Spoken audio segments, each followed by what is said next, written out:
tardes, bienvenidos señoras y señores a la entrevista, siempre en vivo, por la señal digital HD 3.1 y por el fanpage ViviuPao TV. Los saluda Alberto Pinillos y ya estamos listos para empezar esta nueva edición correspondiente a hoy, miércoles 27 de abril del 2022. Vamos a iniciar este espacio periodístico de la entrevista conversando de un tema de interés en la salud.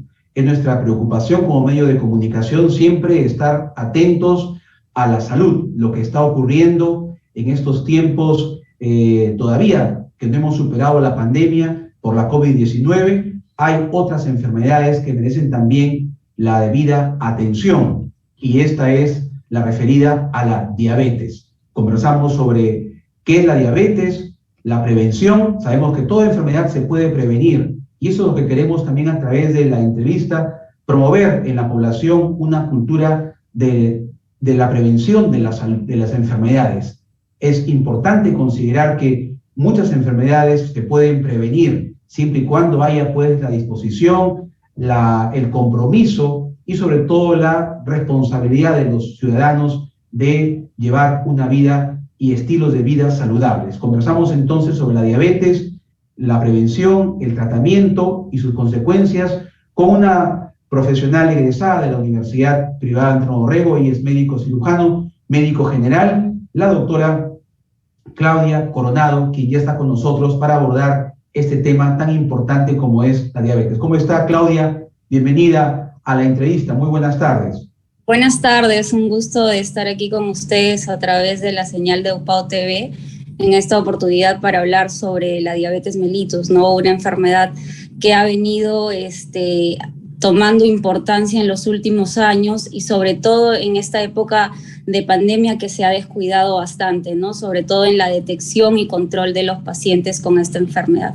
Bueno, iniciando, debemos saber que la diabetes mellitus viene a ser una enfermedad metabólica cuya característica principal es el aumento de la glucosa en sangre, ¿no? Y estos niveles de glucosa elevados los vamos a tener por mucho tiempo. Y entonces, para entender un poco qué es la diabetes mellitus, cómo es que se produce, debemos saber que hay dos componentes principales o dos protagonistas.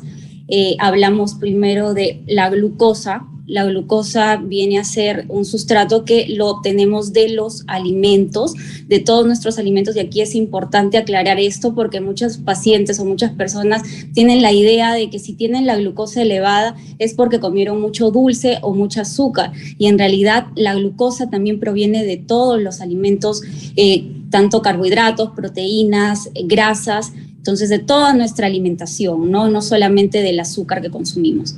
Y el otro componente, el otro protagonista muy importante es la insulina, que viene a ser una hormona que produce nuestro páncreas, está con la finalidad de que la glucosa que lo comemos de los alimentos pueda ser utilizada por nuestros tejidos, por nuestros órganos, ¿no? Entonces, sabiendo esto, debemos entender que hay tipos de diabetes. Tenemos la diabetes tipo 1, en la que nuestro páncreas no va a producir esta insulina, ¿no? En este caso, a estos pacientes se les trata con la administración de insulina. En el caso de la diabetes tipo 2 ya va a haber un defecto tanto en la secreción de insulina como en la acción de esta, ¿no? Y este tipo de diabetes mellitus 2 es más relevante porque es la que vamos a prevenir, ¿no? Es la que en la población en general, de los 100% de pacientes diabéticos, el 90-95% van a ser de este tipo, de diabetes mellitus tipo 2, ¿no? Y totalmente prevenible, ¿no? También tenemos otros tipos como es la diabetes gestacional que se produce durante el embarazo, y es aquí muy importante recomendarles a las gestantes que acudan a sus controles periódicamente cuando les dicen, porque en los análisis que nosotros solicitamos vamos a detectar estos niveles de glucosa quizás elevados y podríamos prevenir estas complicaciones que se puedan suscitar durante el embarazo, en el parto o en el puerperio, ¿no? Y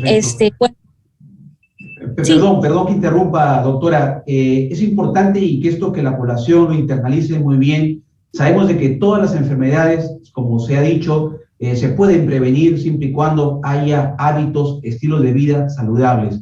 Y en este caso la alimentación es fundamental. ¿Qué tipo de alimentación tenemos que incluir en nuestro menú diario para poder prevenir una enfermedad degenerativa como es la diabetes, por ejemplo, doctora Coronado?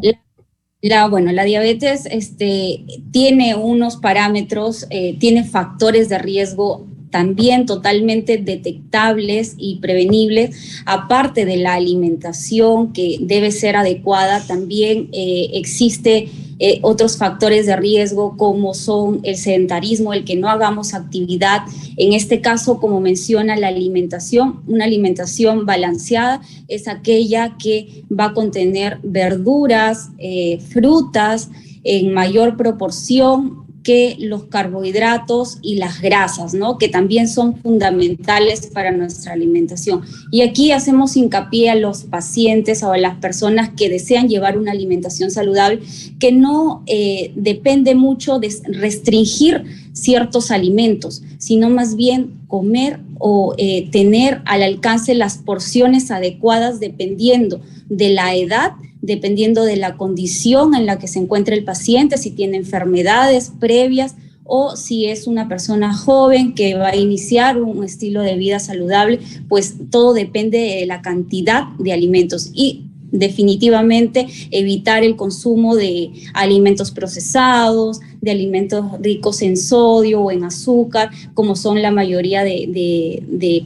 presentaciones que las compramos ya hechas, ¿no? Todos los alimentos envasados que son altamente dañinos, ¿no? Ahora, doctora, hay una costumbre, o es una mala costumbre, un mal hábito que en nuestra alimentación nosotros consumimos muchos jugos. Siempre el ciudadano inicia la mañana tal vez con un jugo de frutas y le añade azúcar. ¿Qué tan dañina es esta situación? Es mejor, obviamente, antes de consumir un jugo, comer la fruta natural porque se aprovecha también la fibra, ¿verdad? Esto justamente es muy importante porque tenemos la idea de que por ser una fruta y que es natural, vamos a tomar o vamos a comerla en cantidades elevadas, ¿no? Para nosotros, poniendo un ejemplo, ¿no? La naranja. Para nosotros preparar un jugo de naranja y que este sea puro, aparentemente saludable, vamos a necesitar entre más o menos 4, 5, 6 naranjas y además del azúcar que ya tiene la fruta, le añadimos azúcar, ¿no? Y no nos damos cuenta que si bien es cierto, la fruta va a ser saludable, la cantidad que estamos colocando en un vaso de frutas es elevada a lo que nuestro cuerpo realmente necesita, ¿no? Entonces esto ya se convierte en un exceso y ya no sería saludable. Entonces lo más recomendable sí es comer o alimentarnos con frutas, sí, pero 2 a 3 frutas al día es suficiente, ¿no? Y en el caso de tomar, por ejemplo, un jugo de frutas, es mejor comerla picada porque, como lo menciona, la fibra va a ayudar muchísimo, ¿no? en nuestra digestión. Ahora, en estos tiempos de pandemia, doctora Coronado, se ha incrementado la diabetes, sobre todo en los niños. ¿Cómo impacta esta diabetes en los niños? Ahora, ¿es un mito o coméntenos si tiene un sustento científico? ¿Se habla de una diabetes también hereditaria? Sí, justamente lo que mencionaba de los tipos de diabetes. Bueno, tenemos un tipo de diabetes que es la tipo 1, es una diabetes que es autoinmune, no la podemos prevenir y generalmente se diagnostica en la infancia o en la adolescencia. Pero en el caso de la diabetes tipo 2, que es por un desorden de alimentación, también vemos que la incidencia ha incrementado en los niños. Antes hablábamos de un factor de riesgo mayor de 45 años, pero ahora estamos viendo que debido a la alimentación o al sedentarismo también en los niños han incrementado este tipo de casos. Entonces, no es un mito de que sea hereditaria, porque sí hay un componente, un factor, pero básicamente va a depender de nuestro estilo de vida, de nuestra alimentación o de nuestra actividad física, ¿no? Entonces, por eso siempre un llamado a los padres para que puedan alimentar adecuadamente a sus hijos y sobre todo sumar en su actividad física, ¿no? Sobre todo en esta época de pandemia que han estado los chicos pues en casa, estudiando en casa y sin la oportunidad de poder salir, correr, hacer algún tipo de actividad física, ¿no? De repente en esta época, en este año que ya se están dando estas libertades, poder iniciar estas actividades con los niños, ¿no? Para prevenir esta enfermedad. Ahora, si un niño en el hogar se detecta a un niño a los 8 o 9 años que tiene diabetes, doctora Coronado, ¿esta es una enfermedad irreversible? ¿Ese niño va a vivir toda su vida con esta enfermedad o en el camino puede superarla? Una vez que se detecta la diabetes, no hay marcha atrás.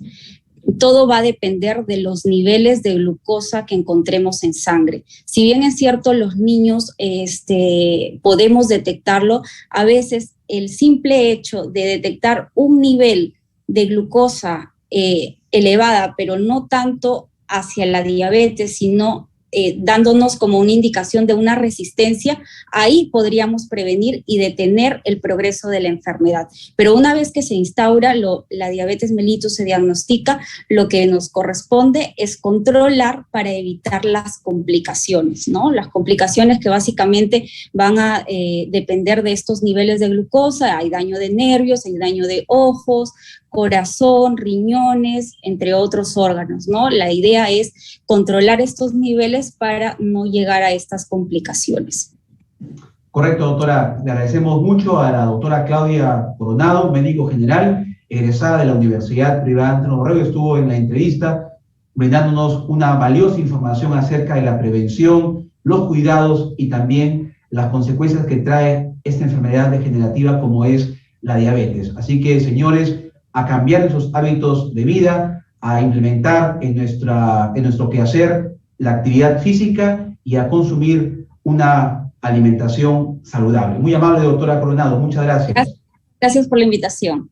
Muy amable. Vamos a ir a una pausa y regresamos con más en la entrevista.